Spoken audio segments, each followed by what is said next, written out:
Recording in progress.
Yes, my friends, and welcome to the debut episode of the Jon Mahon Show, streaming live on YouTube and Twitch. Thank you ever so much for joining us today. And in the studio, of course, my name's Jon Mahon, and sat next to me is my brother in crime, Mr. Oliver Rout. How are you, sir? Good, thanks, John. Brother in crime, brother in rhyme. We're live for the first time ever. Yeah, we are. And this has been a long time in the making. Behind the scenes over the last couple of months, Ollie and myself have been sat in this room, figuring stuff out, trying to not let technology get the better of us. Mostly trying to figure out how these lights behind us will stay standing up for the whole If only you knew. If only you knew what was going on behind how these were scenes. attached to the floor. Well, hopefully this is all working and we've managed to get everything in line and in check. Honestly, my background's in TV, but I've never done live, so it's all brand new. It's all brand new to us. Well, a little bit. We're figuring out as we go along, and you're here for the journey, so thank you for watching us. Hell yeah. We really appreciate. And a little bit about ourselves. So, as Ollie mentioned, we'll start with Ollie. Ollie, what is your background? You've had a lot of years in television production. Yeah, because you might be watching this, you might be thinking, who are these people? I don't know why are you tune in, but I'm Ollie. You know Jon Mahon from the stuff. So I met Jon probably about 10 years ago. It's been about I'd a decade. say 2014. Cast your mind back, Jon. 2014. Imagine us, young little whippersnappers. I just started at Scuzz TV. If anyone remembers Scuzz, shout out Scuzz. Oh, R.I.P. Scuzz. And I sort of joined the industry. I didn't really have any mates, so I sort of went to loads of events. I was like trying to, like chin wag, just like get to know people. And Jon was one of the first people I ran into in a bar in London. I think it was the Black Heart, actually. Shout out the Black Heart. And then, we just became friends, hit it off straight away. Yeah, we did. And then fast forward a year, we were looking for a new presenter for Scuzz for Download Festival. And I was like, Joe would be really good. That Jon Mahon guy. My boy putting my name forward. And that was a hell of a weekend at Download Festival. It was a very fun weekend in terms of some of the content we got to create. We did like a little thing called Jon's Download Diary. Yep. I still feel kind of bad for that because we didn't really tell you what we were doing. We were just like, Jon, were you up for just going around Download and see what we can get you involved in? So we got, what did we do? I got married at an inflatable chapel to a ginger man with a massive beard wearing a wedding dress. Yep. But none of this was planned. None of it was we planned. We just sort of turned up and we were like, oh, can we do this with Jon? And everyone was like, yeah. The gnarliest one was the mechanical bull. I got on this mechanical bull to like intro something. It was like a little cutaway link that we were doing. And I sat on this bull and then they started it up and I was trying to ride it and obviously got flung off within seconds. But as I got flung off, the bull's horn, like slow motion, grazed past the side of my face. And I was like, that was nearly an eye. Our HR department were like, okay. To be fair, I don't think you ever signed anything, did you? I didn't, no. Would have got away with it. Bit of advice for you there, young whippersnapper journalists. Also make sure you sign anything before you get on a mechanical bull. Specifically a mechanical bull. Specifically the mechanical bull. We have got such an insane first show lined up for you today. We have indeed. It is eclectic, to say the least. So joining us as our first ever live guest in about 25 minutes, fresh off the back of the band scoring their first ever UK #1 album with a kiss for the whole world, Rou Reynolds from Enter Shikari will be our first ever live guest on the show, which is huge. Which is huge. It's absolutely massive considering the band are about to headline Slam Dunk Festival at the end of this month. And speaking of Slammy D, a band that are going to be one of the first on the main stage for that weekend of Vukovi, and Janine is going to be joining us on the show in our bloody love that band. What a fucking band. If you've never heard Vukovi, like which rock have you been living under? But also they are one of the UK's best like rock bands. Hell yeah. They've been going for so long now, and I've always backed them. I've always been like a big fan, but it's like it seems now they're starting to get the respect they deserve. I think. Speaking of Scuzz TV, the first time I met Janine and Hamish was during an interview piece at 2000 Trees that we did. with Scuzz TV. Well, do you know what? I'll tell her this later, but one of my favorite moments, we did a takeover with them, her and Hamish, and like the outtake reel from that shoot was amazing. It must be somewhere on a hard drive at Sony, but like I wish I had it. It's just so many swears, so many. An eclectic vocabulary. Yeah, have you ever seen Vukovi live? Janine has quite a motor mouth. She's a lot of effing and jeffing, isn't she? Well, we're allowed to say this show's on the internet, then, because you can swear all you want, my friends. We can effing say this and effing that. Yeah, we can. F yeah. Although if this is going on YouTube, we want to monetize it at some point. Not right now, but in the future. Might have to tone the language. Keep the fucks to a minimum. Well, should we get on to some news? What's news is what we're going to call this, because obviously there's news kicking around every At some point, day. we're going to get some sound bites. Yeah, we'll get some sound bites. We'll get some At the little moment, effects we might have to made. just make them up on the spot. But we found out News. for the time being, Ollie's just going to be our effects board. I'm just going to press him like News. So, our first story. We weren't planning on this being the first story. Our first story, we're actually going to talk about downloaded Slam Dunk selling out, which we will do in just a second. But before we went live for our first show today, we were hit with the incredibly sad news that after 27 years soundtracking various different stages of our lives since the year 1996, Sum 41 have been a mainstay in the alternative scene, and they took to their social media platforms earlier to say, being in Sum 41 since 1996 brought some of the best moments of our lives. We are forever grateful to our fans, both old and new, who have supported us in every way. It is hard to articulate the love and respect we have for all of you, and we wanted you to hear this from us first. By the way, I'm dyslexic, so if I ever botch reading anything, blame it on that. But the statement continues to say, Sum 41 will be disbanding. We will still be finishing all of our current upcoming tour dates this year, and we're looking forward to releasing our final album, Heaven X Hell, or Heaven Times Hell, I guess that is, along with a final worldwide headline tour to celebrate. Details will be announced as soon as we have them. For now, we're looking forward to seeing all of you scumfucks on the road, and are excited for what the future will bring for each of us. Thank you for the last 27 years of Sum 41. Man, this hurts. This is heartbreaking, man. I'd say Sum 41 were one of the first, along with like bands like Linkin Park and like Blink, and they were one of the first to get me into like pop punk and that. Hell yeah. Well, it was just like that when All Killer No Filler came out. What was that? 2001? All Killer No Filler has its birthday today. Today was its birthday. 2003. Is that what you're saying? No.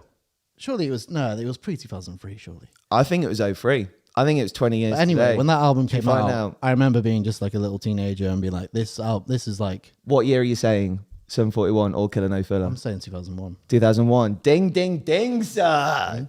Try this, man, on rock music trivia. But I remember buying the CD, for those who are aware, if you're...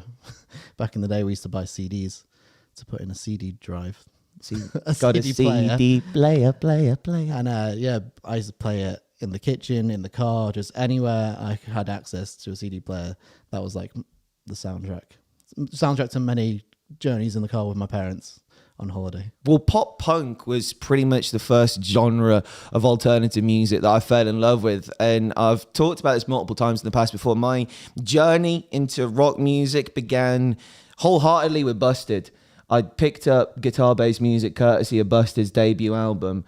And then the journey from that was basically a progression into what influenced Busted. So watching interviews with them, hearing them talking about Green Day and how much of an influence Green Day was. So because of that, obviously Green Day are then like branching out into, your Bowling for Soups, your Sum 41s, your Blink-182s.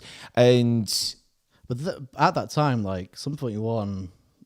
to me anyway, they became one of the biggest bands on the planet. Yeah. Like them, Good Charlotte, like Blink, they were all like in the charts, or like they were I'm pretty sure like everyone around that time, it was like the new metal thing. Like everyone knew who Sum 41 was. Everyone's heard Fat Lip, Yep. regardless of who you are in the world. Just because I like alternative music doesn't want to hear Fat Lip by Sum 41 at every old club. That's how big they became. They became a meme 20 years later. Yeah. About being overplayed. But I'm still not sick of that song. If that comes on in a club, I don't care. Oh, dude, it's a beautiful song to mix. Beautiful song. That riff is just straight up energy. And for me, like I still don't know the exact lyrics, but I just make them up as they go along.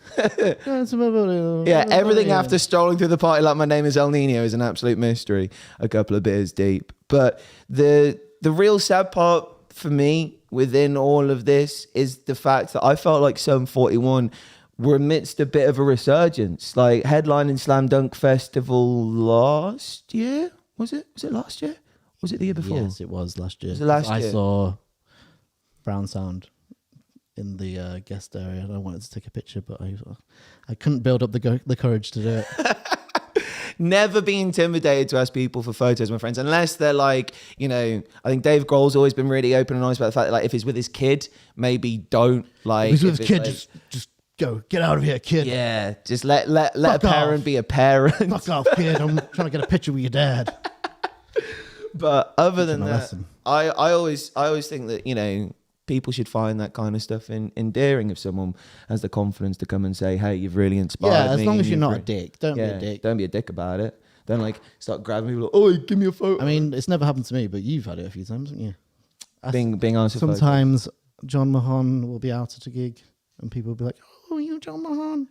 It's Sound like that. it's Can I get a photo, please? And John's like, yeah, whatever. not in the slightest. I'm always up for it. It's a very humbling experience. It's always nice to know that people are Who are you? you You know who I am. fans of the craft. Yeah. But as far as Sum 41 are concerned, man, I think this is a real sad day for just pop punk and alternative music in general. It's never nice to see a band deciding to go, hey, do you know what? But We've I had mean, our fill, but to be honest, they've had a good run. hell of a run. Hell of a run. And like they've shaped a lot of like people's music, like mine included, people's music tastes. They've shaped like popular culture in a way. Yeah, they like if you started off in a band and did half as much as what Sum 41 have done, you'd probably be happy. Yeah, you'd be like, cool, that's a very satisfying career. So yeah, best of luck to Sum 41. Hopefully this isn't the end of them musically. Maybe they want to venture out and do different projects, but just on behalf of anyone who's ever been a fan of Sum 41, just want to say thank you ever so much for your services to alternative music. And go on then. Let's talk. Connie says she's the person that will go up to her friends or go up to someone and ask for a photo. So good on you. Sick. People need friends like that just in case, they need an icebreaker. Yeah, like there's plenty of times I've met people in the past and I'm like, oh, I should have got a photo.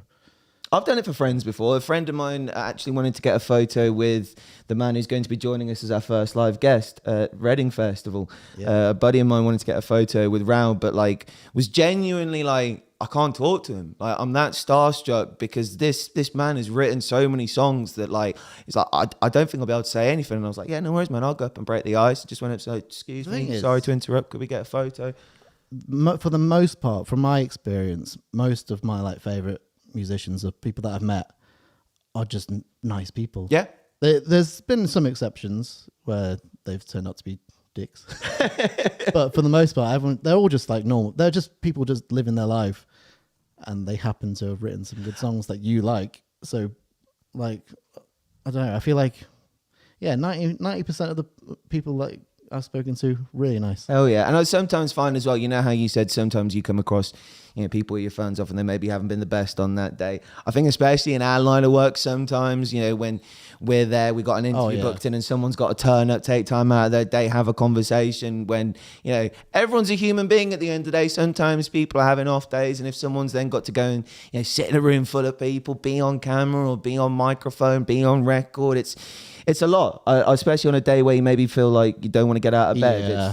It's quite a lot to deal with. So we've had it when it's like we've been the last interview of the day, and it's like you can tell they've just answered the same question all day. And it's like, what inspired you to start making music? Where did you get your band name from? Yeah.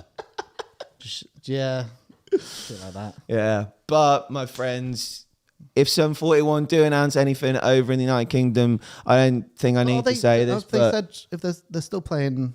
yeah, they're going to honour some festivals, and they said in the statement as well that headline tour to celebrate, which I'm guessing will be an announcement down the line. They're So still doing Slam Dunk Italy and France. Let me have a look. which one is it? Well, in fact, that's a beautiful segue into the next thing that we're going to be talking about. What we initially planned to kick this show off with, my friends, is just how healthy the UK festival scene is at the moment, because we found out recently that Slam Dunk Festival, both Leeds and Hatfield, at the end of the month, completely sold out, and Download Festival, taking place in June, completely sold out as well. And if this isn't an indication that alternative music is in the healthiest state it has ever been, then I honestly don't know what is. I've been saying since the final announcement came out that this Download Festival lineup is the greatest Download Festival lineup I personally have ever seen. And for me, it comes with the nods to the future. You look at stuff like the Friday, Bring Me the Horizon, getting the chance to headline Download Festival for the first time ever. You look at the Sunday, where obviously you've got one of the GOATs in Slipknot headlining, but then underneath them, you got a band like Parkway. I hope Parkway drive a main support to Slipknot on that Sunday. Parkway, the annoying thing about Parkway is they have headlined the second stage of Download. Yeah. But it was the year Guns N' Roses played, and part of Guns N' Roses' contract, from what I'm aware, was the No clashes. no clashes. So, and they played for like 3 hours. So before Guns N' Roses, Parkway Drive headlined the second stage, but they started at like 7 p.m. Yeah. So it didn't really feel like a headline set. Not quite the it's same like- when they have that amount of fire. Yeah, if you've got that much pyro and stuff, you want it to be dark. Yeah. Whereas they had like all that going off in like Middle of the afternoon. yeah, just didn't feel like a headline set. Nah. And Damn Guns N' Roses. with this opportunity now, Listen, Axel, if you're watching this, hey, put the egos down and step away. your ego is not your amigo. Oh, look at that. Brother in rhyme. But I genuinely hope that Parkway sit as main support to Slipknot on that Sunday and like have that passing of the torch moment, very similar to what Avenged Sevenfold had at Download Festival. They were main support to someone. I can't remember who they were main support to. I want to say probably Metallica, maybe. They were main support, and then the next year they came back and headlined. And I think that'll be an awesome thing for Parkway Drive, especially with this bonus day of Download on the Thursday night as well. Obviously, you got Metallica being the big name draw for the Thursday, getting people down there nice and early. But if you wanted to use that Thursday to promote I wasn't as excited for Metallica as most people are, because I am not a big Metallica. But I've seen some videos from like the recent tours, like they've been doing like the arena shows, where Architects supported in one of them, which is mad. But it did look like a lot of fun. Like they do a different set every night, and like they play some like of the old stuff that they haven't played for fucking years. See, like for me and Metallica, man, I'm interested in 3 songs.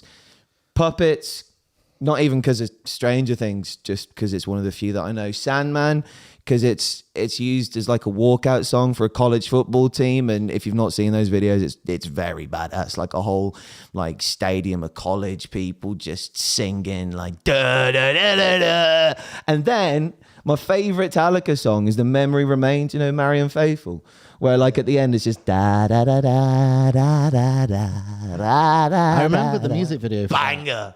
It's like an old lady with a music box. Isn't that Marianne Faithfull? Yeah, that's what I'm talking about. Yeah, Yeah. yeah, that's what I remember. Yeah, do you know what? That was a tune. Hell yeah. The thing is, I like Metallica, but I don't like Metallica as much as other people like Metallica. Yeah. No. Like I'm very much the fact like I appreciate everything that they've done for like, you know, rock, metal and thrash, but just for me, like it's on the side of metal that I've just never really connected with. But I am grateful for the fact that the second Metallica headline slot on that Thursday has generated a very mouth-watering lineup underneath it as well. Like, you know, bands like Alter Bridge, Five Finger, Hailstorm, all getting big performances. Isn't Mammoth WVH on that day as well? Yeah. Eddie's son. Mammoth, Wolf Van Halen, yep. Yeah, very excited about that. Also, like some small acts like Shout Out Mimi Barks. Yep. It's like a trap sort of metal. Big fan of Mimi Barks. Like Mom Jeans, if you Yeah. like your emo pop punk sort of vibes. Tigress. Yep. And FVK. Yeah, And let's mate- go, Kia.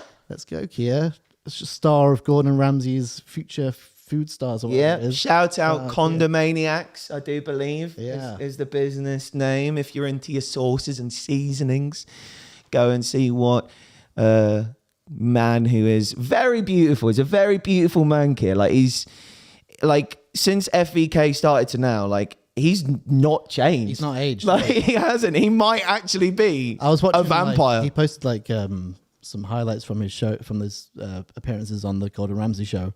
Yeah, he looks younger than he did. Yeah. He's aging backwards. So that was Download Festival selling out. Very excited about what Donington's going to be doing for us. Let's talk about the first festival in our calendar, Slammy D 2023. And Now officially sold out. this is officially sold out as well. And this is what I mean. Like, the strength of the rock and metal scene is... The proof is in stuff like the sales. And like, look at this lineup. Every stage you look on, you could spend your entire day on that stage and have a phenomenal time. Like, even going bottom to top, Knotfest stage, bands like Harriet opening up, Escape the Fate, We Came as Romans and Malev. Like, that run alone. And also shout out Malev for headlining, because they've deserved it for a while, I think. Oh, it's about damn Have you time. seen them live at any time recently?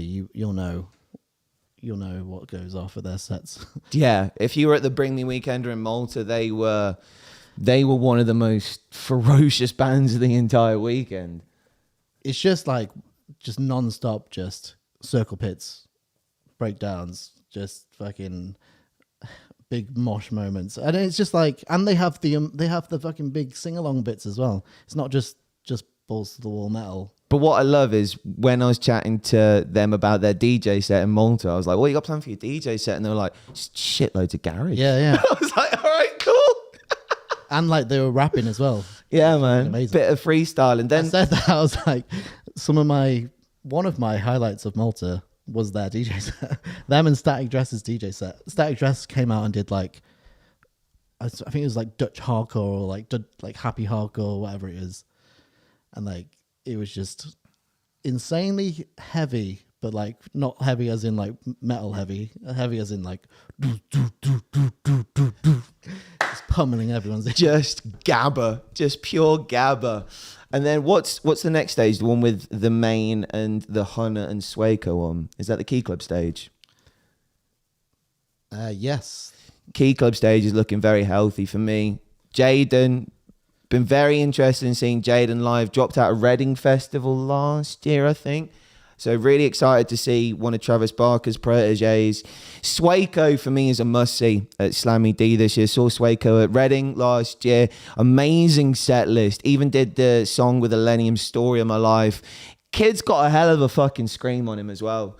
Like, proper. I've never been acquainted really with Have you not? Waco. I'll I'll check educate him you. out. I'll check him out. I'll educate you. And then moving up the bill on the sort of middle section, the sold out thing is blanking out the names of the stages, so I can't see the names of the stages on it. Right, try and find one without. But, oh yeah, there we go. Here we go. Here we go. So, you've got, what's the name of that stage? The Amazon Music stage, is it? No, that's the main stage. Middle one is the Kerrang tent. The Kerrang tent. Should have known that. Do you know Kerrang? Heard of them. So we have got Yellow Card and Creeper as your two headliners on the Kerrang stage. Yellow Card are making their return.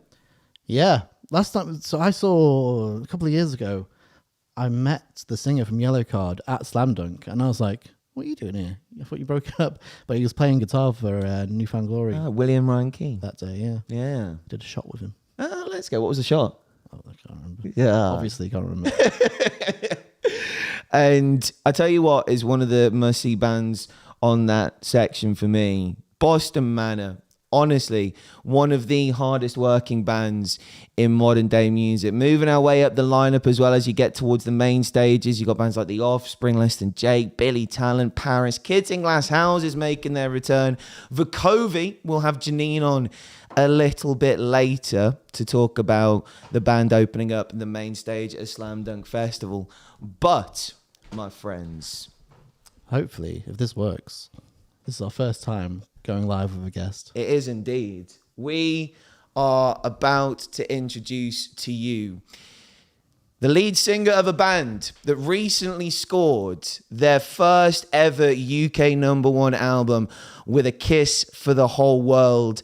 A band that are going to be headlining Slam Dunk Festival 2023. My friends, please welcome to the show our first ever live guest, Mr. Rou Reynolds. Whoop, whoop, whoop. Can anyone hear anyone? There he is. How you doing? Oh, hello, mate. How are you? I'm very well, thank you. How are you guys? Very good indeed. Is this all working? This is a very stressful day for us because this is our first ever live stream. So it all seems pretty slick to me. As long as you can hear us. I can hear you. What more can I ask? Perfect. Phenomenal. And Rou, I do believe you are joining us live from New York City. We are, yeah. Here I am. It's an incredibly sunny day here. In the Big Apple. You seen any big apples while you've been there? They're all massive here. They're obnoxiously big here. Like, Eating an apple in America is like undertaking a serious mission. It's like when you order a small and it's just like extra large over here. Everything's just bigger, isn't it? Yeah, it is. It's it's a feat. It's an achievement if you manage to do a whole apple in one sitting. Well, thank you for joining us from the biggest of apples, my friend. And speaking of big, the biggest achievement recently for you and your band and your entire team, scoring your first ever UK #1 album with a kiss for the whole world. And I think I join a lot of Shikari fans in saying this is such a beautiful body of work. My first question to you is actually about the day you found out. Where were you when you got the news that you'd done it? Your album was UK #1. We were in Heathrow. We were about an hour and a half away from getting on our flight here. So it was the weirdest experience. It was like complete euphoria for like an hour and then like rush to get on our flight, literally for last call. We were last people on the plane because we had to tear ourselves away from, like, some of our team came to the airport basically and we had some champagne and just kind of reveled in it for an hour and then got flown out here where no one gives a flying shit. And that's it. And that was the all the celebrating we really got to do. And since then we've been doing some little underplay shows out here and a load of press. So I'm sort of looking forward to getting back home and like meeting up with everyone, and I think it'll only be then that it like really, sets in. What I found was so good is like it seemed like because it was quite close between for the #1 spot. I feel like this sort of community all like rallied together to try and get you that #1 spot, because it's like for me it's like historically #1s have been reserved for like pop artists or like the big major label people, but it's like when one of our own gets so close to the top, we all like gather behind it, try and get them there. I think it happened with like Architects a few years ago, where it seemed like a big push just to get them there, because it's like infiltrating the elite. It is like, and we felt that. We really felt that. Like I can remember the last few days, especially, like was just like scrolling on Twitter and, all the like alternative mags and, organizations and blogs and vlogs, and like everyone was just like, supporting. And it was really quite touching for us. We're like, oh my God, we like seem to have been able to like unite the whole scene in some way. It's a weird thing because you don't really like, I know you probably feel the same. It's like, it's a weird thing putting like ordering like music. It's like saying one thing's better than the other because it's sold more, which is a weird thing in general. But I think it's just nice to see like something from our side of the world get to there, because a lot of bands don't even see anywhere near the top 40 really. Yeah, I've gone through every possible way of thinking about the charts. You know, like as you say, in one aspect, as a concept, it's just ridiculous. Like as a philosophy, you know, art shouldn't, obviously it's just cliche to even say this, but like shouldn't be ordered. And then, you know, I guess the way that you think about it once you you start to get in with the chance at these things is that it is a way of showcasing our world to the broader world. Hell And yeah. I think our world can often be, and I'm speaking in quite a broad sense, you know, the alternative scene, like metal, hardcore, punk, everything.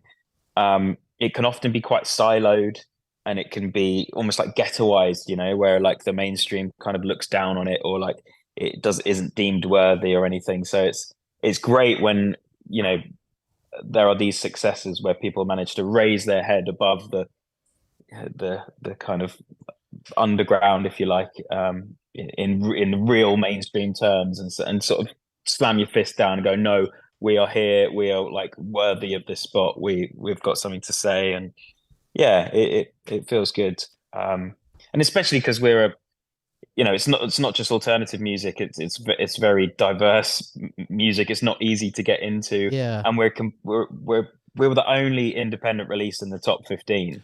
So for an independent label to get number one these days that's a feat in itself. Hell yeah. So yeah, we were overjoyed. That's what I was going to say. This was a massive dub in the column for independence and showing the music industry that, hey, you don't need that major label. You don't need all of these fancy campaigns. What you actually need is a team of people who are operating like a family and a fan base who are so supportive and just so dedicated to seeing a band that they form this affinity with over the years doing well. And it feels like before this record dropped, you almost rewarded those hardcore fans with the residency tour, which I love the idea of. I think that was such a genius concept, picking the same venues in the same cities, going back there over the course of, I think it was 3 months, wasn't it? And dedicating different set lists, different songs, different moments from your band's career that maybe there's one song that a niche crowd really, really like. That's the time for them to go and hear it. Where did the idea for the residency tour come about? Because for me, it's genius and something that I hope more bands take inspiration from. First of all, we just wanted to do something different, and it's hard to do anything different in the sort of live arena these days. But yeah, we had this idea of it's kind of a nostalgic thing where we used to play tours pretty much consistently up and down the UK. We finish one tour and we'd be straight out on another, either, you know, supporting some other band or it would be some kind of different bill. And so we would be sometimes in the same city 4 weeks later, sometimes in this very same venue 4 weeks later. And we thought we'd quite like to live that life again, where you almost feel like a local band to these cities, that you're just returning and returning. And then even in a more sort of psychological way, we thought it'd be interesting to go back to these venues like 3 times in a short space of time and just see what was different, you know, see how the shows evolved. And obviously we changed the set list slightly, but like other than that, there wasn't a great deal of like anything that we put in to make it consciously different. So it's just interesting when you know, each night there's a slightly different vibe, you know, one song hits in a different way and there's, you know, the atmosphere evolves. So it was just a kind of interesting experiment as well, I think. Mate, it was System into Meltdown for me. The a cappella intro of System, just like watching you like full Shakespeare mode, like delivering like a bard with a spotlight on you. Like, and what blew my mind as well is obviously that song From a Flash for the Colour. It's been out for years. I haven't seen you have that one in the set list for a while. And when you started pointing the finger up and saying, there is a house, everyone in the room, every single word was screaming it at the top of their lungs. Like, what's it like having those songs that now do have a couple of years behind them in your catalogue, still getting that just so heartwarming reception live? It's amazing, man. You know, that is, for me, the two of the best feelings in the world are like when you're in sync with an audience, very like consciously, and they're echoing the same like passion that you're putting out. Like that's one of the best, and the other one being the thrill of just writing music. I love that as well. So it was for those songs to still seemingly be as provocative and evocative as they ever were. It's amazing. Hell yeah. And I keep saying it, man, like in the future, I really do hope your words are studied like poetry in the same way that we were taught about poets in school. Cause some of the way with words that you have, like intertwining rhymes with like either political messages or like motivational messages or just messages of inspiration. Like it's such one of one behavior to see like from a frontman. So honestly, on behalf of the whole Shikari family, just want to say a massive thank you. And also, when did Shikari fans start Seven Nation Armying your band name? Yeah, I noticed that. We went to the Wolverhampton gig, and that was the thing. I was like, yeah, that came out of nowhere. It's been a few years, I think. Yeah, I remember when they were doing it to Jeremy Corbyn. Yeah. I think it was about the same time that basically people just used Seven Nation Army for everything as a chant. If it has enough syllables in that it can work. I guess if your name's name's a bit longer, it doesn't really work. Yeah, or maybe you're just the new Jeremy Corbyn, mate. Oh, Christ. Well, before we move on from A Kiss of the Whole World, I actually wanted to ask you, because this record is so diverse in terms of its tracks. I mean, like the singles for me are some of the best singles you've ever released as a band. Like It Hurts and Bloodshot. Like the start of the synth in Bloodshot feels like something straight out the back of like Darude Sandstorm or like a Faithless track. But I wanted to know, in terms of like your sort of deeper cuts away from the singles, what are some of your favorite moments on this record as the singer-songwriter behind them? Oh, mate, it's so hard to like single ones out. Like, I mean, it seems to be interesting. Like in the signings that we did during the release week, Jailbreak seemed to be coming out as like a one, like the people that kept mentioning, like, oh, are you going to play that soon? And that for me is an incredibly emotional song. And it was one that I didn't have to fight for, but like I don't think I got my original intention out in the demo. So I was like playing it to the rest of the guys. I remember being a student, I was like, no, I really think this is a contender, but like it has to be on the album. And it took a while to get it right. But that one I can't wait to play live, just because it's going to be such a release. The song is about how that as human beings we can often think of ourselves as like fixed entities, and therefore it's so hard to progress, or if there's something you don't like about yourself, you can't really change it. And it's a song that, well, Jailbreak, breaking out of those like those formations of patterns of thought that you can sometimes just repeat to yourself so much that you begin to believe them, and you believe you can't change. And it's so it's hopefully like a really emboldening track. And then I suppose also, I mean, I can't wait to play all of them live, if I'm honest. But I think as well, we were in Japan the other month. Christ, I don't know. It's a whirlwind at the moment. We were in Japan recently, and this was just before the album came out, and it's the first time I'd listened to it in like 2 months. So it felt like kind of fresh. And I was walking back through Tokyo about 2 a.m., sleep deprived, jet lagged. Giant Pacific Octopus, I don't know you anymore. That track as well just like really hit me. And that seems to be going down really well with the fans. The backdrop of Tokyo as well, alongside that song, must have been like... Yeah. I mean, listening to anything in that backdrop is going to be like euphoric, but yeah. Hell yeah. Great. I was going to ask, in terms of like when you're making songs, you have such a range of like electronic stuff going on. Do you use a lot of analog equipment, or are you very much in the box, like plugins and stuff? Do you experiment with like all different synths and midis, all that stuff, all that jazz? Yeah, I try and not have a set way of doing things. Now, of course, there's like synths that I'll go back to. I mean, for us, Massive and Serum are two that we use, which are in the box software wise. But when we did the Spark, I think that's when we really started to expand our world in terms of hardware. I've always been quite loyal to Korg and used a lot of their sequencers and keyboards over the years. But we were exposed to a lot of retro, like 1980s stuff when we were recording that. And so now I have a few bits and pieces that I like to use hardware wise.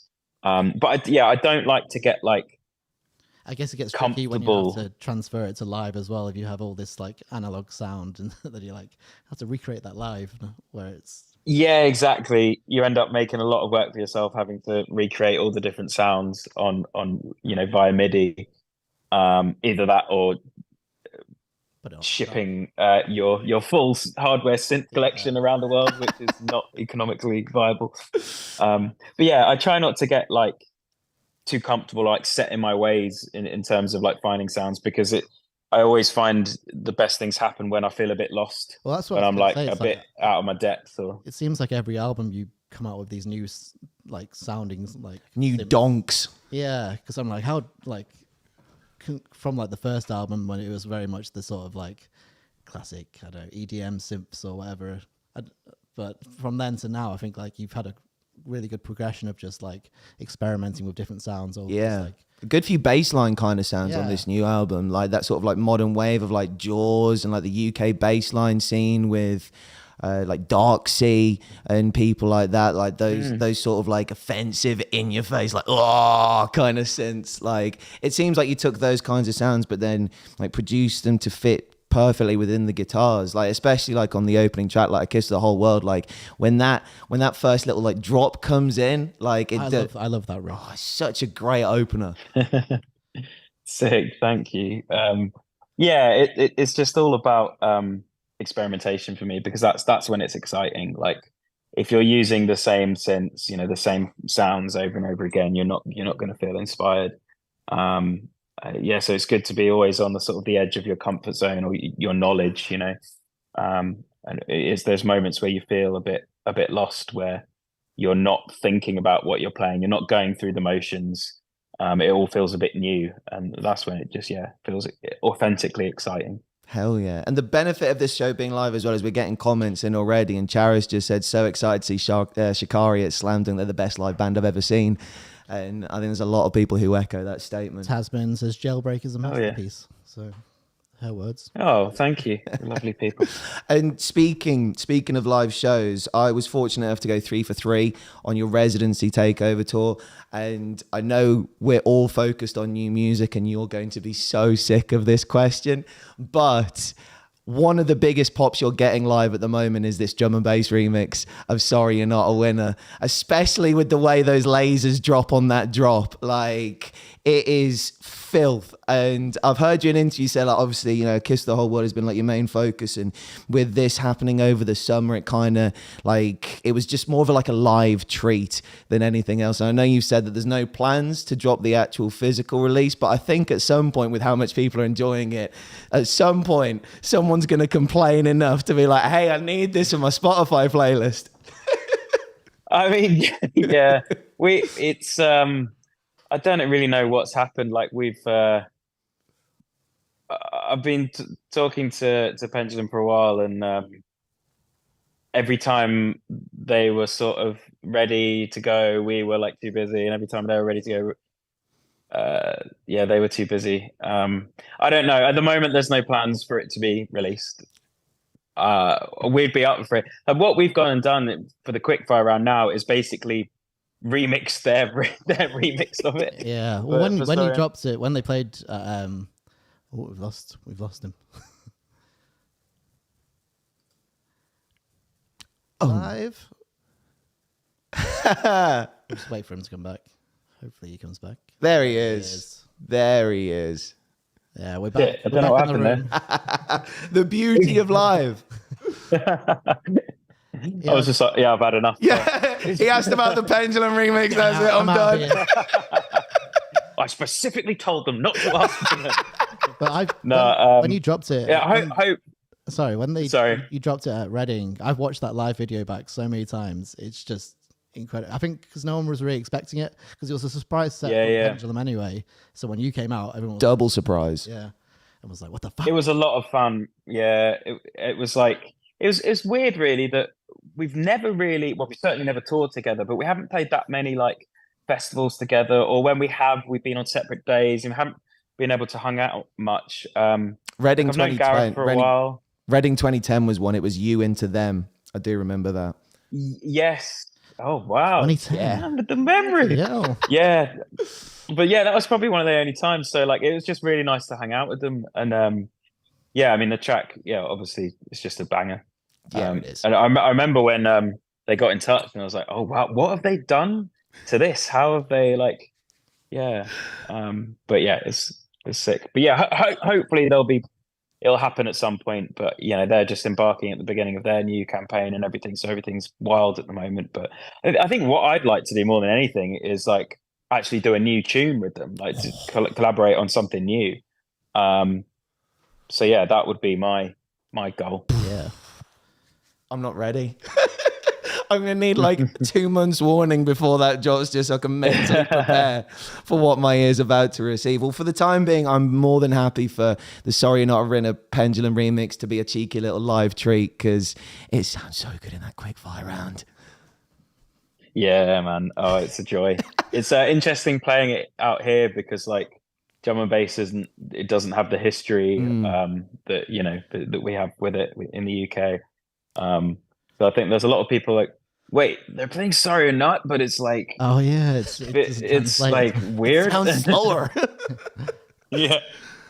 Oh, well, speaking of live shows, Rou, you are one of the only bands, I do believe, that have been invited to headline Slam Dunk Festival twice in the festival's history. I don't think there's another repeat headliner at Slam Dunk. No. So I think correct. Okay. I think this is a first time. Your first time at Slam Dunk Festival headliner was 2017. That was the 10 year. Yeah, 10 year take anniversary. to the sky 10-year I was anniversary. going to Yeah. say 20 years, but you're not. So going into this year's Slam Dunk Festival, obviously with a new record under your belt as well, in terms of the Shikari production, I'm guessing like production plans have all been sorted and set list is all lined up and that kind of stuff. Well, you'd think. It's only 20 days away. Don't worry about it. So in terms of the new material, I mean, like, are there? You mentioned Jailbreak. Is that one that we're potentially going to be hearing at Slam Dunk? Do you reckon? I don't know. Like it's basically all we're thinking about at the moment. It's going to be our most ambitious set ever. You know, it'll be a completely new production setup, completely new show. But in terms of what other tracks we're going to play off the new album, I'm not sure. We might save like the deeper cuts for the tour. Yeah. Like the thing is, like the singles are like going down so well, and they're such a joy to play. And there's 4 of them. So once you go over that, the sets becomes like quite saturated with new stuff, and like we definitely want to make it seem, you know, varied, and we want to like at least have a one track from every album. Set lists are just the worst these days. You know, like picking a set list when you've got 7 albums, it's so difficult. So there'll be a few more fights yet before we settle on something. I'm The thing excited. is, you can't please everyone. There's always Yeah. going to be people like, oh, why didn't you play so and so? Exactly. Yeah. I was just stoked to see sure. Zonks back in the set list on the residency yeah. tour. That went down like an absolute treat. Well, speaking of that weekend, you're also nominated for 2 Heavy Music Awards, which is an evening that you've attended a good few times in the past. You are nominated for Best UK Live Artist and Best Single as well, with The Void Stares Back. And with Slam Dunk weekend being the same weekend, are you going to have time to like quickly nip to do an award show? Or is it going to be all focused on Slammy D? Hopefully, yeah. We'll be in production rehearsals, so if all goes well, we'll sneak away early and leave everyone else to pack everything down. Sick. And yeah, head to the award ceremony. But I mean, I'll have to be on my best behavior because I can't be waking up after a skin yeah. fall on the day of Slam Dunk. No G&Ts. Yeah, but no, it'll be a wicked night. Where it's where is it this year? It's Wembley. gone up Wembley. again, isn't it? Yeah. Yeah. That's nuts. So yeah, I'm sure that'll be a fun night. Hell yeah. Shout out HMAs. Yeah. Well, Rou, thank you ever so much for your time today, my friend. We really do appreciate it. Our first ever live guest on the show, and like we can't thank you enough, especially considering you're in New York City at the moment. Our first international guest. Yeah. It's Technically. absolute pleasure. No, thank you for having me. And before we say goodbye, I did email you about this earlier. This was the vinyl that I bought to support you guys in your chase for the #1 album. But just as a way of saying thank you to any Shikari fans right now, I'd love to give this vinyl away after having you on the show. So I do believe you were asked to prepare a question. Yeah. To give Well, I away wanted the to vinyl. ask you, like, how hard do you think it should be? Yeah, this is your body of work, my friend. Like you can deem how difficult the challenge should be. A Shikari-based question or just Eddie? Just general knowledge. Yeah. Well, we came up with a few, and then so I'll go for like maybe the middle difficulty level. Which song on the album is influenced both musically and thematically by Beethoven? Oh, what a question. Well, my friends, we are going to take that clip of Rou asking that question. We'll be posting it on Twitter and on Instagram. If you know the answer to that question, once that post goes up, all you got to do is just reply with the answer. A winner will be picked out at random, and we'll announce it on our next show on Thursday. But Putting it in the chat now. I'm hoping I'm spelling Beethoven right. It's like Beethoven, isn't it? Yeah. But mate, thank you ever so much for your time and the stories. We can't tell you enough how much we appreciate it. And best of luck with your show tomorrow, or is it Wednesday in New York? Wednesday, yeah. We got press today, and I think we've got a little bit more tomorrow. But hopefully, we're going to just hang out in Brooklyn and get some rest and recuperation done. Yeah, and then Wednesday is the show, which we're thoroughly looking forward to. Hell yeah. Well, we will see you at the Heavy Music Awards and Slam Dunk Festival 2023, my friends. Rou Reynolds from Enter Shikari! Round of applause. Woo. Cheers, Rou. Have a good day. Thank you, my friend. Thank you. Take care. Oh, that was absolutely wonderful. First interview on the show, done and dusted. Yeah. What a lovely man he is. Like we were saying before when you were saying about someone asking for a photo, he's just like one of the nicest people you could talk to, really.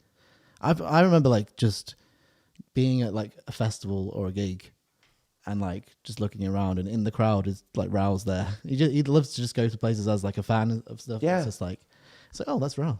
Yeah, just Even though he's in like one of the biggest bands in the UK. yeah, It's just like he just turns up. just hanging out, having a good time. And I am very excited about the fact that anytime Enter Shikari say brand new show, like anytime those words go out their mouth, you know they're going to do something special. You know that you're in for an absolute treat.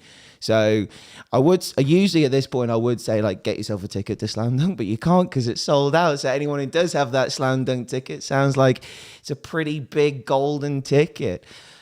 And Just to recap on the competition that we just yes. won. So the question was, which song on the new album is inspired thematically and musically by Beethoven? And you need to, where do you send your answers to, John? So what we're going to do is we're going to take, after the show finishes, we're going to take that clip of Rou asking the question. We'll pop it on Twitter. We'll pop it on Instagram. And Obviously, if you're watching this now, you've got an advantage. got a bit of an advantage. You can do some homework. So as soon as that clip goes up on Instagram and Twitter, all you got to do is reply with the answer. We'd appreciate it if you liked it or shared it. Might help you, might not. We don't know. But either way, this is what you will win if you guess correctly. A winner shall be selected at random, and you've got until 7 p.m. this Thursday to answer the question, because as soon as we go live at 8 p.m., we'll announce the winner on Thursday. So yeah, my friends, if you fancy getting your hands on the brand new Enter Shikari record on vinyl, which is signed as well, then keep your eyes and ears peeled on our social media accounts, which is at Jon Mahon Show on either Instagram or Twitter.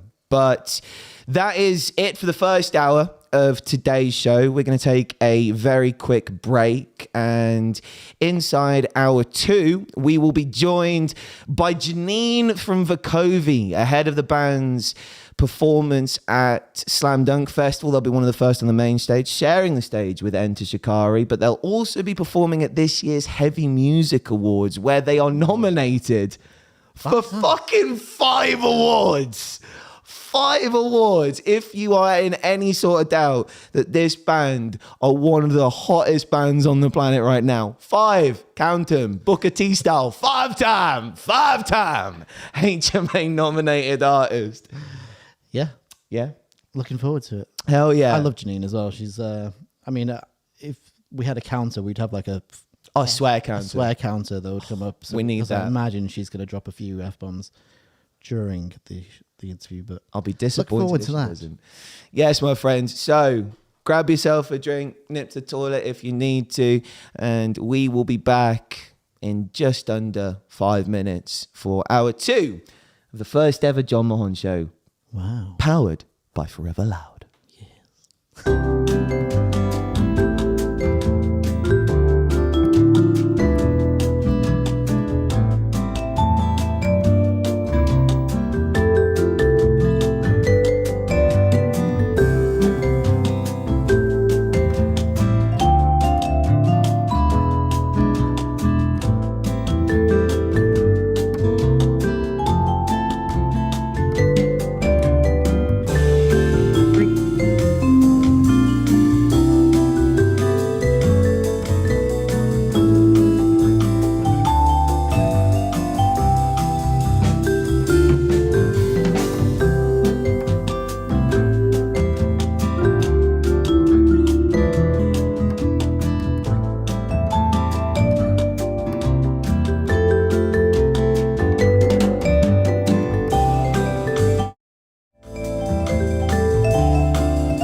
Recording in progress.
The beauty of being live, my friends. Welcome back to hour 2 of the Jon Mahon Show, our debut live show happening across YouTube and Twitch. Thank you ever so much for joining us. In hour 1, we had our first guest, Mr. Rou Reynolds from Enter Shikari. In hour 2, we will have our second guest, Janine from Vukovi. But first, I want to tell you about something really awesome that is going to be happening on our next show on Thursday. If you notice, I am wearing a beautiful scythe, courtesy of Parabellum London, one of the hottest up-and-coming merch providers in the world of alternative music. And Parabellum, very kindly, this Thursday is going to be hooking us up with a giveaway on this show. So make sure you're listening on Thursday if you would like a chance at winning a beautiful piece of jewelry, courtesy of our boy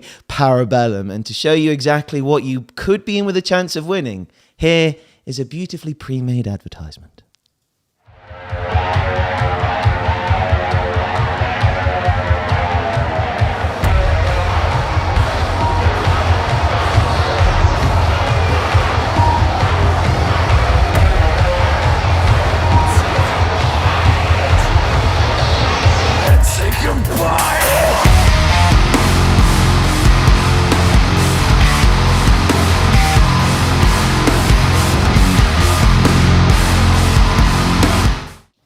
So as mentioned, my friends, this Thursday, we will be giving away a wonderful piece of jewelry courtesy of our boy Parabellum. That's beautiful, isn't it? It is. Great craftsmanship. I know nothing about jewelry. Phenomenal handymanship. But it looks, I mean, look at that. Yeah, look at that. Bang. We haven't got a Zoom function just yet. We're gonna do a few more streams before we get all fancy like that. But my friends, thank you ever so much for joining us on our debut live stream. My name's Jon Mahon. This is producer Ollie. We are powered by Forever Loud. If you've just joined us, well, you've missed out, haven't you? You've really fucking missed out. We were joined in hour 1 by Rou Reynolds of Enter Shikari. And if you missed that interview, do not fear, because tomorrow the full interview will be uploaded to the Jon Mahon Show YouTube channel. And in actual fact, now's a probably good time to tell you about how we're going to work this shit in the future. So, because this first one has been just bundles of excitement to put together and want as many people to see it as possible, we're going to be uploading the first episode, this episode, onto the Jon Mahon Show YouTube channel in full as is. And then all future episodes in full will be on our Patreon. But they'll all be live, so if you tune in live, you get to see it. Yeah, if you tune in live, you'll get to watch the whole thing. The episodes will be on Patreon in the future, other than the first one, the full episodes. But the interviews, the clips, the music news, the reactions, all of that stuff will be on our YouTube channel. So we will have more information regarding that on Thursday, but all you need to know is that if you did miss anything from today's stream, you will be able to watch it on the Jon Mahon Show YouTube channel. Make sure you are subscribed and your notifications are turned on so you never miss us when we go live. Because if you do miss the live stream, you might miss out on some pretty cool shit. Some cool shit like Rou Reynolds joining us in hour 1 to talk about their brand new record, A Kiss for the Whole World. And joining us in hour 2 of today's show. I don't know if she's there because I heard a little cough. I heard a cough just then, which does show signs of life coming. It came from a female sounding voice. It did. It was a Scottish sounding cough. I don't think it was me or you. And it almost sounded like it had a swear word in it. And I don't know how you can cough with a swear word in it, but if there was a way to do it, our next guest has probably figured out a way to do it. But we can't see our next guest so just yet on screen, but we could hear her. We can hear them like hiding in the shadows. Is she there, Janine? Janine, you there? I am there. I didn't know what I was doing. I was like, "Can you hear me?" We can hear you. We can hear you, but we can't see you. Is your video turned on? A video on. Hello. Okay. Right, let's go. 1 second. Let's Let do me our intro. Shall I do a little introduction? Should we make this a little bit professional? I'll stand up for this. Right then, my friends. Joining us on the show next, we have a band that not only are going to be one of the first on the main stage at this year's Slam Dunk Festival, not only are they performing at the Heavy Music Awards this year as one of your live artists, but they are also nominated for not one, not two, not three, but five-time nominees at the Heavy Music Awards 2023. My friends, show a lot of love and appreciation for Janine from Vukovi. Hello. John's just blowing up on microphones. There we go. How was that for an intro? That was so awkward, wasn't it? You could get a noise complaint. I'm like, I'm so glad. Like, as soon as I pressed the link, it just came straight to you guys, and I was like, oh my god, am I live? Is this live? Luckily, I could sort of see you. Well, I could see your name. I could hear you, but you weren't live on the stream. So could you imagine, like, I said something really fucked up, or was on a phone call? Like, do you know what I mean? I've got Never know. Got to go on this fucking Jon Mahon show. I'm sick. Oh, fuck. I've just cancelled myself. What a bunch of cunts. Am I allowed to say that?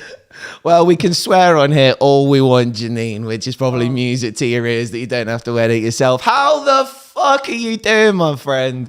How the fudge are you doing? How the fudge? I'm good. Is my what's the word? Am I like in time and all that? Yeah. Have I set this up right? Yeah. You perfect. Sound perfect. I'm class, aren't I? I'm so class. First time. Honestly, this has been the most stressful thing for me to set up a live stream, but we're doing it. So Ollie's like a swan at the moment, graceful as fuck on the surface level, but his feet underneath are just going. Have an absolute breakdown in the background. Yep. Yeah, I'm good. I'm good. where It's been a bit of a mad few months. Been a bit of a wild few months. Had a lot of changes and life changes, and I think there's just a lot of existential crisis going on right now with everyone I'm speaking to. Oh, tell me about it. Just, don't know why that is. Obviously, time is an evil mistress, and we're all just heading towards impending doom. But we gloss over it with shit like this. Yeah. Absolutely. Aye, just make a joke. Just make a joke and walk on. We're all gonna die. Well, it is so wonderful to have you on our debut show. Thank you ever so much for taking the time out. And you said big changes just then. I mean, if it's not too much of an intense question, what kind of big changes have we been talking about recently? Well, we've moved, like, changed, like, up our team. Okay. We've actually moved to 5B management. Awesome. Which has been a great move for us, and I feel like it was something that kind of organically happened, and it is the best decision we have made. So that's been a big change. Hell yeah. Yeah, we're signing a new deal, but I can't tell you who it's with yet. But yeah, Let's fucking go. a new album deal. Joe and bands are like big things coming that you have. No, I know. I don't. Big I was things like, in the I'm works. big things coming, but I can't tell you anything really. Really mysterious. Oh, well, we won't try and pry anything out of you that you don't want to share just yet. But what we will happily talk about is the fact that you're nominated for 5 Heavy Music Awards, which is the perfect testament to how hard yourself and Hamish have been working over the years to turn Vukovi into the well-oiled machine that it is now. You're up for Best Album with Nula. Am I pronouncing that right, by the way? Is it Nula? Nula. Nula, sweet. Best UK Artist, Best Live UK Artist, Best Production, and Best Album Artwork as well. And considering all of these awards are fan-voted and industry compilated, like, how awesome is it to be at this stage in your music making career and to be getting this level of recognition across the board? I mean, it's just been, honestly, obviously it's amazing, but like, I just think me and Hamish are a wee bit like overwhelmed by it, because it's like, we'd never been nominated for anything before. Like, we hadn't even been nominated for HMA in the past, and it was like, oh, here's 5. And I'm like, all right. don't do things in small doses. So I mean, obviously it is a great feeling because you do feel seen and you feel heard and you feel like you deserve to be here, and that all your hard work is starting to pay off in terms of recognition. But I honestly think we've just been trying to kind of get our heads around it. But also I think because there has been a lot of changes to the team and we've been writing a lot lately.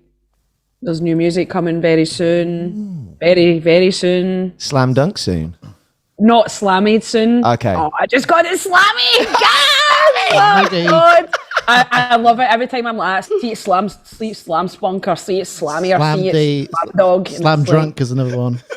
Slam spunk. Slam spunk. Oh, I thought you said slam spunk. Slam spunk's a good one. That's what we're going to be calling it at the end of May. Slammy spunk. Spunk holiday weekend. Oh God. It's going to be like not too far after Slammy D. Tasman says, I'm sure you'll get this award for worst footwear, which I assume is For Hamish. Directed at Hamish. No, I'm going to be honest, Hamish doesn't wear Crocs anymore. Well, he had this whole thing and it's like, they're not Crocs, they're Vans, but they look like Crocs. They're still birth control, so I think they can be counted as Crocs. No, he doesn't actually wear them anymore. I think he has actually broke his virginity. I think that is maybe why, but we'll see. Oh. Yeah. Well, if you end up clearing up 5 HMAs, all 5, if you take all 5 home, I'm going to buy him a commemorative pair of Crocs tomorrow. Okay. Don't you dare. I think like, yeah, so I think, sorry, that I was trying to make a point and I just totally went in a big segue there. We probably derailed it. Yeah. Oh man, I'm so bad for it. I think like, and I do think it's quite easy to just get completely consumed by something like that, like being nominated for 5 and focusing on that too much because it's unbelievably amazing. But I think as us as a band, we've always been like, what's next? What's going forward? Like writing new music. Like we want to make our music the best it can be. It represents us the best. Hell yeah. And it evolves with us. So. Well, we were talking before, and I was saying like I've been a fan of your band for many years now. So long. I was gonna say it must have been 2015 because people don't know I used to work at Scuzz, and that was the first time I ever heard Vukovi. We got sent I think it was the Boy George video, and I was like, "Who is this band? They're like amazing." And I've always thought that you should be where you are now. Like throughout the years, but it seems like now you're actually getting the recognition that you should have deserved for a long time. So. I mean, it's been a bit of a cunt of a ride, to be honest. I've got to be honest. Quite frustrating at times, but you've been through the ringer, like but we all have. But I think I think we've learned so much, obviously, for doing this so long, and like, I honestly, I know it sounds really cliche, but I just think like if you believe that you should be doing this is what you're put on this earth to do. Hell yeah, do it. Like as long as it takes. Like obviously, fucking within reason, but like I think if you believe it yourself, then it will happen. And if you put the work in and you're open to improving and learning and being unbelievably resilient. I think because that's the thing. I think so many people, not even just in music or just in life, if something goes bad, they're like so quick to throw in the towel. Like, oh, I'm done, I'm out. But I say it all the time. I'm like, fuck this is shite. Yeah. What am I doing? One of the every time. One of the metaphor, like the things I saw the other day was like the best shot in golf that Tiger Woods ever did, which is like one of his most famous shots, got a big hole-in-one or whatever it was. But the shot he did before that was one of his worst shots. So the reason he got his best shot was because he had to make the bad shot in order to... He had to be shit in order to be great. He had to make this terrible shot in order to make the great shot. So it's like... And on the back of that as well, one of my favorite, like, you know, cheesy, cliche motivational sayings is you miss 100% of the shots you don't take. And like... Trying to do the maths. Yeah. Yeah. Yeah, exactly. And sometimes, those shots miss. Sometimes you do have to throw in a holy amount of shit at the wall before something sticks. But in a band setup, and especially the setup that you and Hamish have formed, I think on a day where one of you might not be at 100%, your dynamic feels like the other person's there being like, all right, come on, dickhead. Like, yeah, I get it. 100%. Yeah, I feel where you're coming from, but this is a team. I got you today, and on a day where I'm not feeling it, you'll pick up my slack as well. How important has that been for you getting to this point, having a brother in Hamish? Oh my God. Honestly, like the amount of fucking, like, I think because we are so close, literally best friends, like we talk to each other all the time because we're doing this, we're in it, we're balls deep. And Vukovi is like literally, there's no going back. But like, I think you have to be able to respect each other and what they bring to Vukovi. And I think me and Hamish have always been like that. Like when we did first meet, like we've always had very similar styles and views, but also we have our own uniqueness, I suppose, and I think that comes with a lot of, we have different life experiences. But yeah, it's just, I don't know, it's just... Well, to me, Hamish seems like the most sort of chill person you could work with. I mean, to be fair, like, he literally likes everyone. Like, it gets quite annoying, honest. Like, he literally come on, you hate someone. He literally sees the best in everyone. Like, you can just say he's a cunt. Just say he's a cunt. We all know he's a cunt. He's like, well, Hitler had some nice qualities. I know. He might draw that line. I think he draws a line on Hitler, to be fair, but I think, I think it's like a yin and yang thing, because like sometimes I just get really like, I blow off the handle and I get like really angry dead quickly and I just get raging for no reason. And he's like the calm one and like, let's think about this logically, and sort of, it's in just a like, counteract. He brings you down to like my rage. But I'm definitely a lot better now. I think it just, I don't know, it just sort of worked. I don't know. Do you know what? I've never been in another band, so I don't know. Have you thrown any crocs at him? Excuse me? Have you thrown any crocs at Hamish? I mean, I every time he would wear crocs, I'd put them in the bin when he was when he's sound checking and he's being a bit too loud. He's like, get the croc and just like bat him around the back of the head. Maybe not physical violence, but close, very close. But one thing that I did want to talk to you about, and please correct me if I'm wrong, but I could have sworn that I had a conversation with you prior to Nula coming out, that you said that it was, or you didn't want to use the word concept album, but you said that the album had concepts behind it and almost like a theme or like a storyline. Mm-hmm. And for people who, they might be discovering you at Slam Dunk at the end of the month for the first time, or they might be hearing about you at the HMAs for the first time. And with this record getting spotlighted so hard at the HMAs, like if you wouldn't mind just telling a little bit of the backstory behind this album. So I suppose, I think over lockdown, I just went in a mad sci-fi rabbit hole, and that's something that I was highly involved in when I was younger. That was my escapism, was sci-fi movies mostly, and the whole sort of concept of the album is like a colony ship leaving the moon to Mars. It's the first colony ship going to Mars because the Earth is fucked, basically. But it's in the Sanctity Corporation. This is like a big sort of capitalism organization. I suppose you could say like Elon Musk, Jeff Bezos style company, and that is going, that the whole. So the start of the album is basically the colony ship is leaving. This is it. It's going for it's a new start to Mars. But I'm writing a book alongside it. Damn.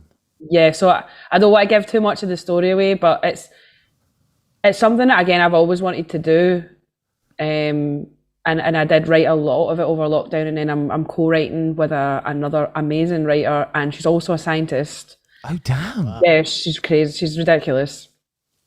And it's been so nice to just working with her and sort of creating this universe, because the whole idea of Nula Nuala was an alien that was discovered on the first trip to Mars. Is that actual? Like that's an actual thing?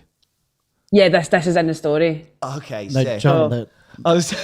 So John was saying, like, has that actually happened in real life? Did I miss? No, I mean, when you first imagine I'm like, that's happened. Breaking news. Tom DeLonge was right. And everyone's like, no, I don't think that's real. And I'm like, that happened in real life.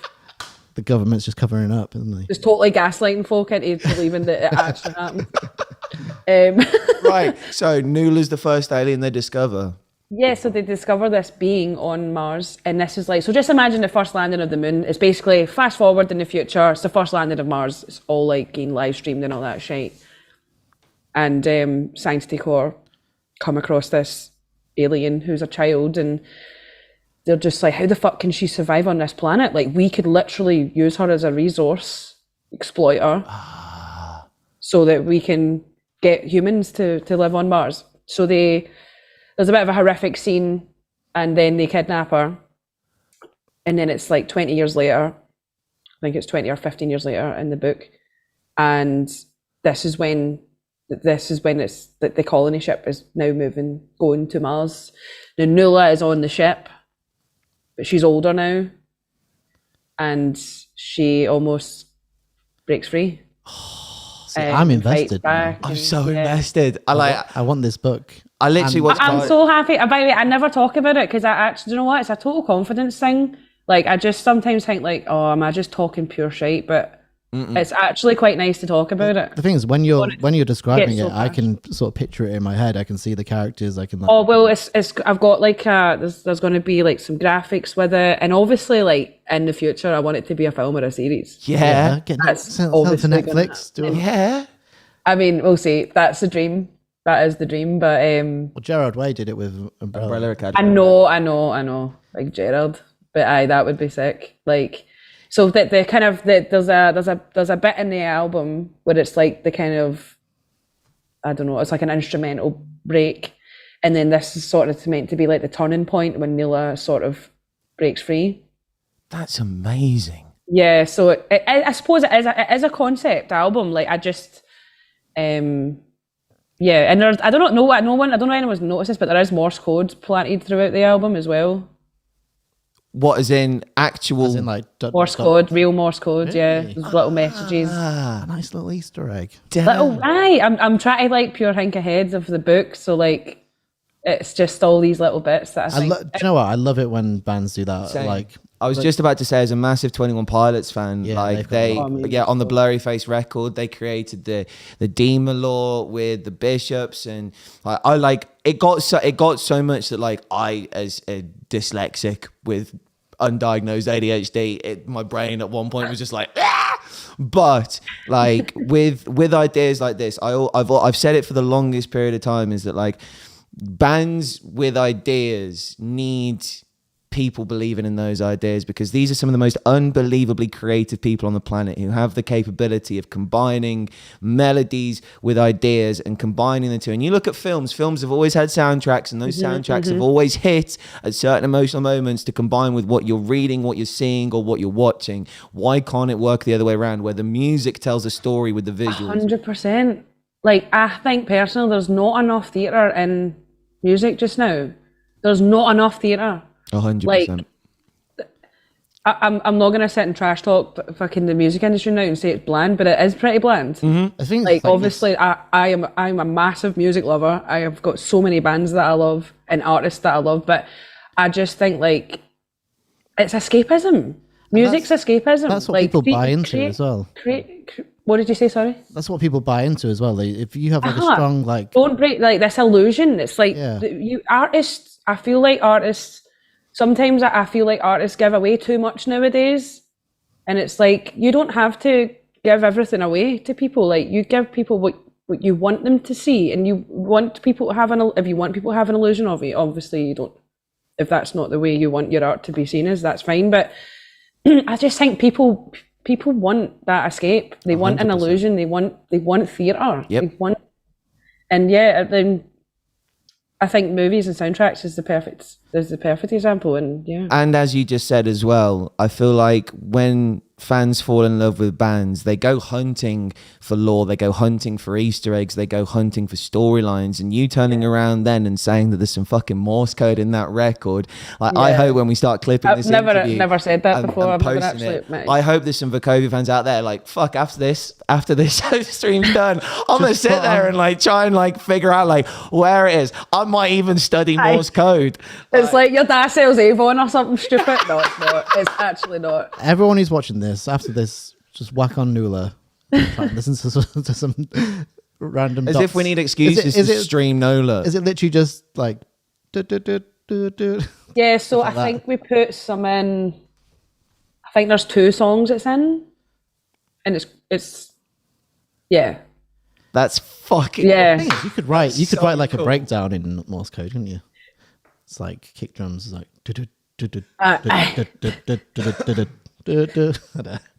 That's an idea for you.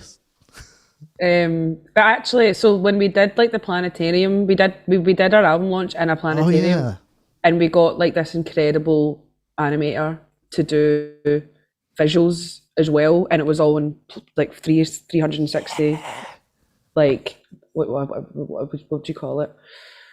It was like such a special moment in my life. I'm going to be honest, because put so much work into it, and like the whole like visuals.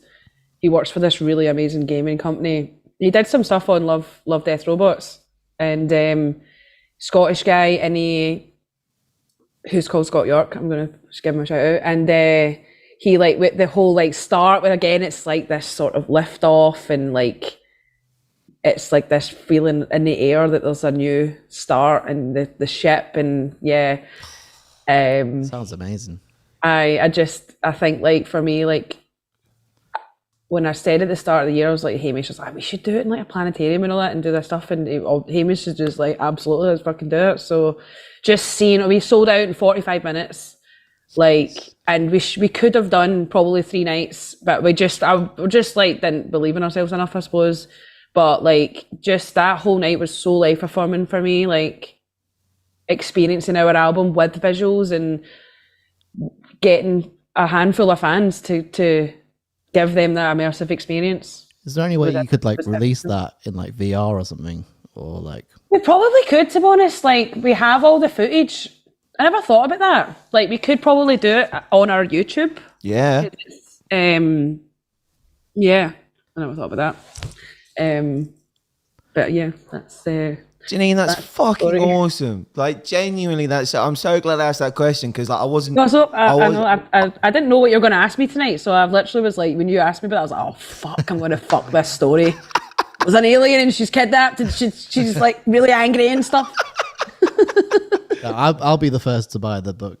Yeah. Oh, I really can't wait. Like I think like I wanted to rush. I was trying to rush and get it out for the album launch. Then I was like, no, I need to really think about this here. Like I don't want to rush this. I want it to be an incredible story. I want the story to be there, and I want to put the time into the artwork. Hell yeah, take your time on it. Yeah, yeah. Get it how you want it, and not how someone else wants it to be in order to fit their timeline. Like, this is such a magic idea.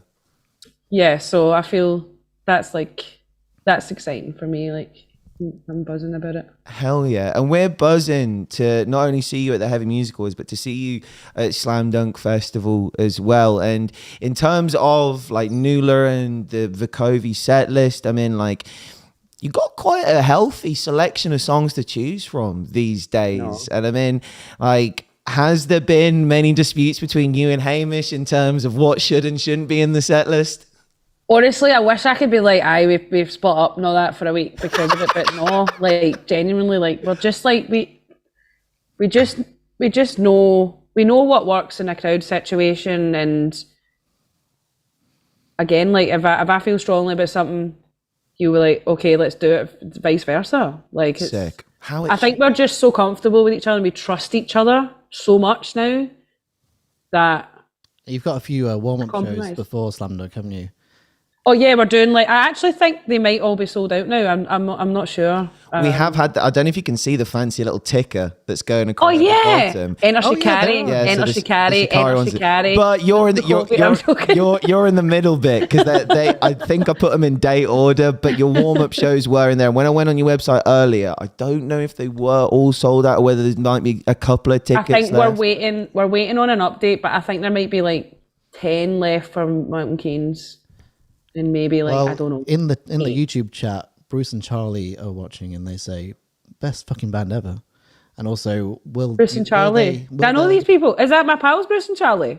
Well, they said they'll be at the Norwich show, and will there be a meet and greet? Oh, that's not my pals, but hi, Bruce. Two of my best friends are called Bruce and Charlie. That's so random. I was like, what are they doing? Not these guys that I've just commented, obviously. There isn't going to be a meet and greet, unfortunately. We've just never really done meet and greets, and I'm going to be honest. We've got 6 shows in a row, and I just want to try and save my voice. And I think I'll be quite stressed that week because it's going to be a very intense week for us. Yeah. So I want to try and rest as much as possible and not get absolutely steaming every night. Especially when you've got Wembley that week. Is that your first time? Yeah, it is actually. Featuring Scene Queen. What is that? I mean, that's mental, isn't it? Yeah, as if opening up the Slam Dunk main stage on the weekend wasn't big enough. Just got to warm up Wembley first. Aye. So there we go. Look at the bottom of the screen now. There you are, Vukovi. There you go. Yeah, there you go. Yeah, I'm so buzzing for those shows, genuinely, because I think the album's been out for a period of time, and I think people will be way more attached to it. So yeah, I'm really excited to play those shows, and we do need the warm up. No, you don't. You guys can walk out on stage and just smash it in your sleep if you want to. I saw you at 2000 Trees Festival. Oh, you introduced us on stage with a bottle of vodka raw in one hand, no mixer required. You had one can of Red Bull on the side of the stage that I think you kicked over on your way onto the stage. That was your one, your mixer to alcohol ratio was so brave. And the mixer went out the window, and there's you just stood. I've got this great video on my phone of you just stood in front of stage, telling the crowd just to get their energy in order. And then it's one big swig, song starts. Was that Mr. Fridge? Shit. Was that Mr. Fridge show? Yeah, it was. He turned up. Fridge. He definitely got crowd surfed against his will. He did not consent to getting crowd surfed. Because you rallied. You were like, everyone get around Mr. Fridge. Oh my God. That's one of the most surreal moments in my life, because I genuinely, when I saw Mr. Fridge, the first time on the main stage, we played 2000 Trees, and I saw Fridge, and I was like, am I finally having a breakdown? Is this? Am I tripping balls right now? I'm dying because I just couldn't understand. I really couldn't compute why there was a fucking fridge in the crowd. It looked so real. It looked like a real fridge. He taped actual produce onto himself. He's got bird's eye peas and things and all that. So I think I had to stop the gig, and I was like. But then you got a Is circle. Anyone else seeing the everyone fucking can fridge? see this. Didn't you get a circle pit around him in the middle? I was like, get the fucking. It was class. They had you had these fridge bodyguards. You know how you get the pit gatekeepers, the guys. There's always a couple of cunts in the pit when they're just this is their moment to shine, which I fucking love, because I think folk out of class, but they're proper protecting the fridge from getting it taken out. Protect the fridge at all costs. Protect him at all costs. Yeah. Because that Trees performance was the last time that I saw you, and right, okay. I was like, you meant yeah, that was pretty because that was the return of the fridge the last time you played, because you headlined not the Axum. It was the other one, the one the new stage. Was it? I think it was the new stage. Yeah. We headlined. Yeah, that was the last time we played Trees, and that's the one you introduced us. It was indeed. Yeah. Thank you for that as well. Do you know what? I'm gonna let you in on something.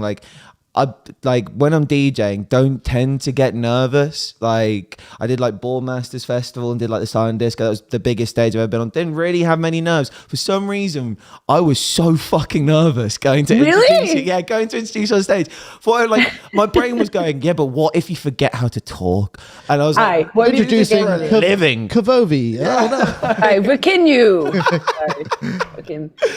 I was like, as long as I get in there, here we fucking go. They won't eat me alive. So I was like, all right. They don't give a shit.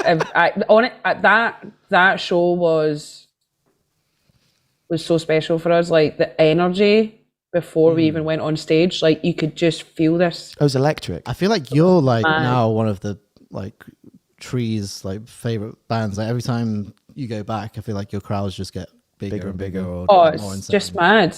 Like we've got so many people. Like, how are you not playing this year? It's like because we've played it for the past fucking like I don't know. Yeah. We've had our residency. We need a wee break. We'll come back next year. Can't miss us if we don't go away. I'm telling you now, we're not playing it unless we're getting the main stage. Hell yeah! No. Yeah. Our agent's gone like that. Is that right? Yeah. On the short screen. We'll hold Trees hostage until then. It's like, look, if you want the goods, you gotta fucking pay for them. I don't know, man. It'd be nice to headline a bigger stage.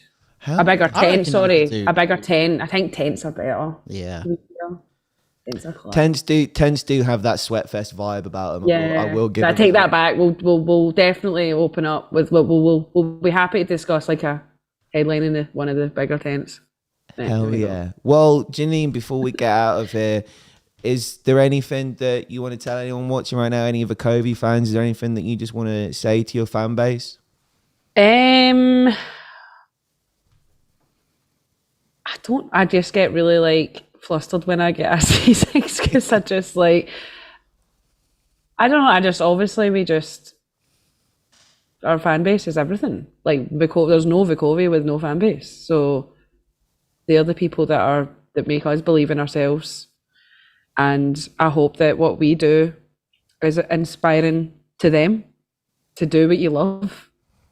And believe in yourself, and it always gets better. And I think like I feel like once we drop some new music, like that's it. Fuck yeah. Well, I don't know, but I'm like, that's it. Then you're like, but what does that mean? I'm like, that's it. what does that mean, Janine? I'm like, that's it. That's it. So, you know what that means. No, we're all go. New team, new label, and we just want to step it up and yeah. Hell yeah. Well, Connie Davis in the chat says, we love you, Janine, and that echoes a statement thanks. that we've heard as well. We do indeed love you, Janine. We love you, Janine. We really do. No, I fucking love you guys. Like, honestly, see, every time you interview us, John, at fucking any festival, it's just an absolute bomb scare. Like, we don't even talk about anything. We just fucking talk shite and laugh. And one of my favorite memories, I don't know if you remember this, we did some press at Slam Dunk with each other. I just tore my Achilles at the Heavy Music Awards, and it was me, you, and Hamish sat on that sofa, and we were like three of us crammed into a sofa that was way too small for three people, but all three of us were sat there, and like the interview just went off the tracks at one point, and we were all just laughing and joking, and you went to say something, and you were holding a can of Red Bull, and you thought it was the microphone, and you spoke a whole sentence into the can of Red Bull, and like it floored me and Hamish. I just feel like Is this thing on? I just feel like that's the beauty of like you as a human being. Like you can just instantly like make people feel just like so safe, so happy, and enjoying life. I love that. John, I'm going to start greeting. I'm quite emotional today. I mentioned before, remember the first time we did a takeover review on Scuzz? The outtake reel. I wish I had it.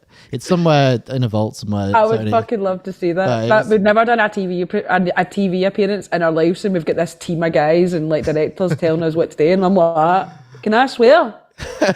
There must have been like half an hour of outtakes. I remember one guy was like, I'm raging. Do you know what I mean? He's like because he's not better today than listening to us talking shite and fucking up. Anyway. Well, yours probably me. Janine, thank you ever so much for your time today, my friend. We can't thank No you worries. enough. And Congrats on the new show. thank you. Thank you for being a guest on. This is the very first The one. debut show. So you're Like, and honestly, I love the Forever Loud. Oh, Ken thank Ollie. you. Like, you know your shit, and I just think it's a great coverage. It's great coverage. Thank You're you. making me emotional now. We'll all cry together at Slam Dunk. I know, man. What we like? Aye, right. What do Well, we I'll see you at HMAs. then. Hell yeah, you will. My friends, one time make some noise for Janine from Vukovi. Bye. Did I just hang up now? What did I do? Yeah, that's it. We'll transition. Yeah, you we'll off. transition you. But thank you so Thank much, you. Janine. Bye. Thank you, my friend. Take care. Oh my days, my friends. What a soul. Like Janine is such a one-on-one character. Like the music industry is a better place for people. Yeah, like she's just Janine. real, like Rou was as well. It's like they're just real people, human beings. and they make great music. Yeah, they fucking do.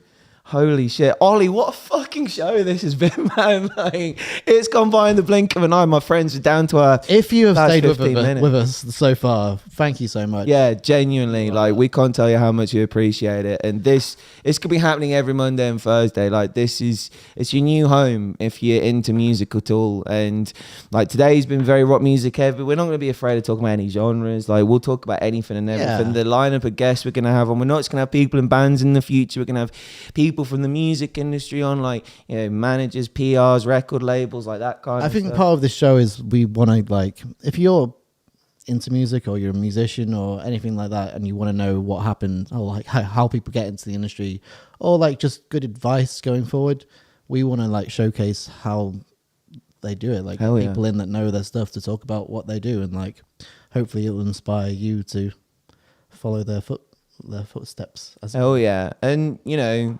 trying to talk to good people, because the world needs more good people being platformed, having good conversations, and that's what we're endeavoring to do. And we'll be catalysts to the good people. We'll bring the good people to you. All you got to do is just turn up and watch, and make sure you like and subscribe and all that jazz. Hit the notification button and yeah.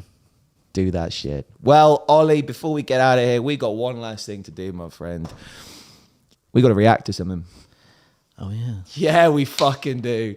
Right, my friends. This is when we get demonetized from YouTube. Yeah, this is probably where the back end of the stream really lets us down a little bit in terms of demonetization, but it's something that we were going to do from the get-go. We always wanted to have reactions being a part of this. We wanted to be breaking down the latest and greatest tunes as they come out. And it's not, I mean, this song's been out for a few days, but it's good. I mean, I'm not going to lie, I've listened to it. Yeah. So yeah, it's not a live reaction. It's not a live reaction. Like you can't give me a brand new Bring Me the Horizon song on Thursday and expect me not to listen to it until Monday. Like I'm going to be honest, when this song dropped on Thursday, I went to the gym Thursday night and I listened to this song on repeat for a straight hour. Yeah. For a straight hour, and it didn't get boring. Yeah, I've probably listened to it. Not as much as that, but we're going to do a reaction to it anyway. The brand new Bring Me the Horizon single, Lost, came into our lives on Thursday. With me.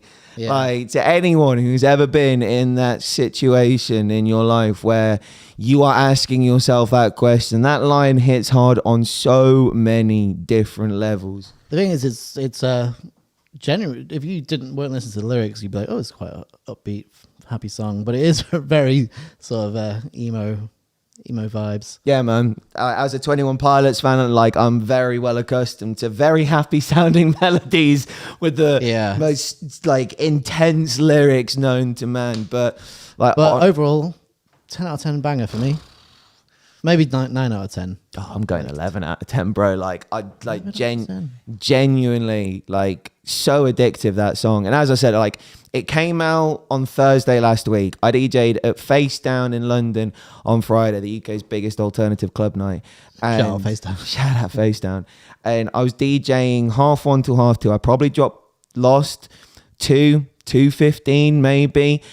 Every single fucking person in that room moved, and every single person sang as well. Yeah. It was like, I feel like it's an instant classic. it was a release, like an instant release of people being like, I want to hear this on a PA system blasting out as loud as possible. Like let it wave all over me.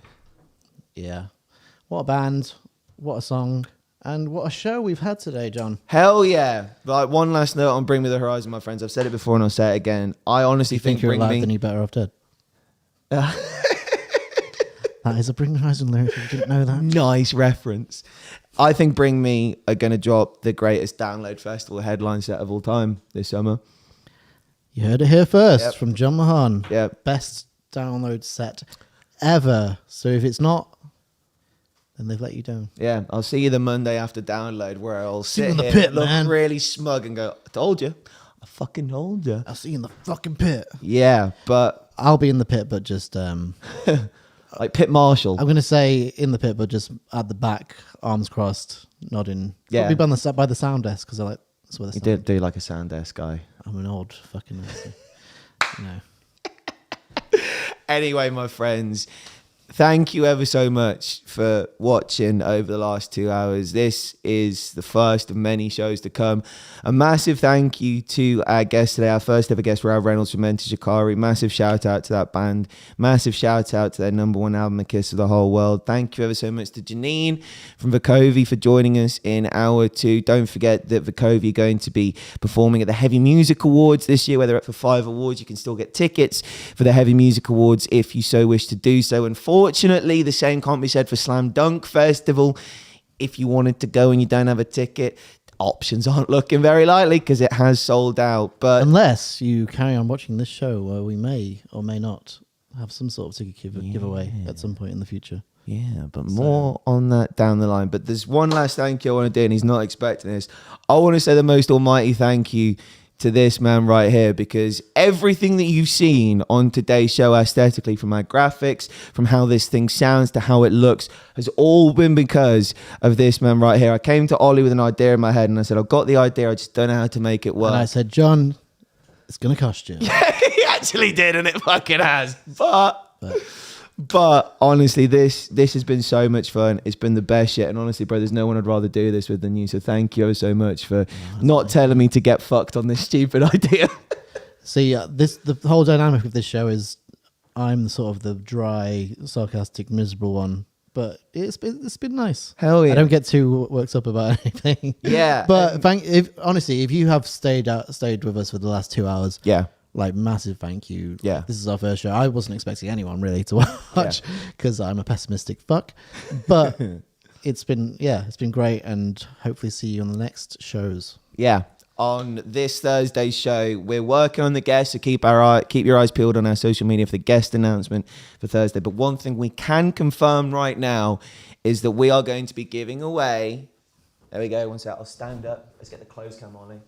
There we go. Look at that. Look at that. We're going to be giving away some jewelry, courtesy of our boy Parabellum. So make sure you come and join us this Thursday. Details about the Enter Shikari vinyl giveaway will be on our social media page either tonight or tomorrow. Probably tomorrow now. So keep your eyes and ears peeled for that.